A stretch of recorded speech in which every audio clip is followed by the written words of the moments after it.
Bonjour les enfants. Aujourd'hui, nous parlerons des conditions de l'éducation en République démocratique du Congo.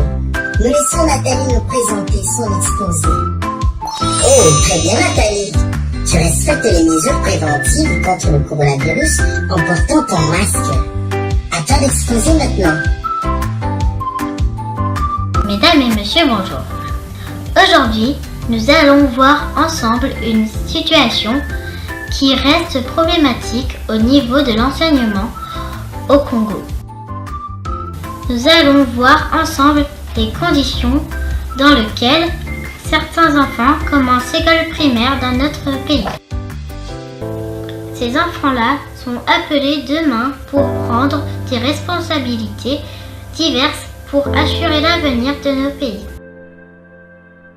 Car l'avenir de tout pays au monde dépend des enfants, de leur éducation, de leur scolarité et bien sûr de leur santé et nutrition.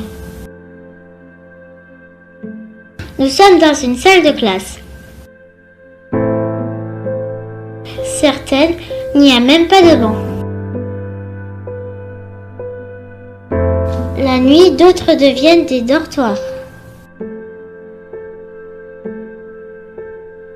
Confronter chaque matin la rébellion et la misère. Oui, on trouve quand même des bancs dans certaines classes. Les sanitaires Mawamingi. Mesdames et messieurs, voici les futurs cadres du Congo. Faire des devoirs à même le sol. Aujourd'hui, les Congolais sont partout dans le monde. Sont-ils conscients de cette situation? Y a-t-il des associations des Congolais qui financent ces écoles? Une jeunesse mal préparée, pas d'avenir pour le pays. Autrement dit, un enfant bien éduqué en vaut deux ou une multitude. Mais qu'est-ce qui va assurer l'avenir du Congo? Le coltan? Les diamants? L'or? Le pétrole? Pourvu que la jeunesse soit bien préparée. Ah, qui vont assurer l'avenir du Congo? Tous les enfants congolais doivent avoir la même chance pour devenir les vrais cadres du Congo.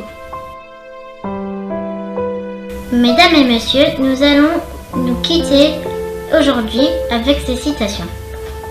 Monsieur Pierre Blé dit « Quand la misère atteint les enfants, elle devient un crime de la société. » Merci Nathalie pour ce bel exposé.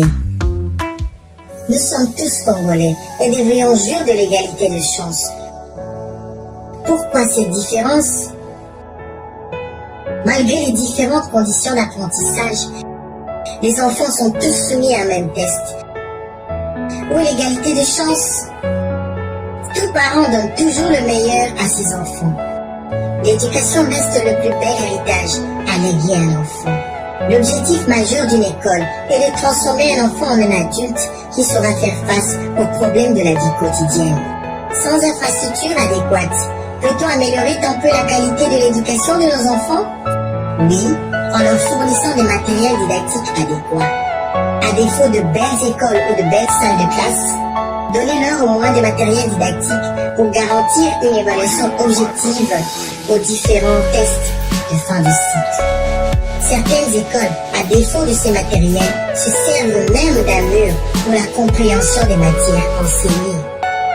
Ces enfants se battent pour leur futur malgré leurs conditions, prêts à tout braver pour leur apprentissage. Endurcir vos cœurs à ces cris de détresse équivaudrait à la non-assistance de personnes à danger et compromettrait le développement de la RDC. Hormis les potentialités en richesse minière que regorge notre pays, nous avons aussi des potentialités humaines à ne pas négliger. Edmund Cooper, en 1976, disait « Je crois que notre seul espoir d'immortalité est dans nos actes et en ce que nous faisions aux autres, pour les autres et en nos enfants. »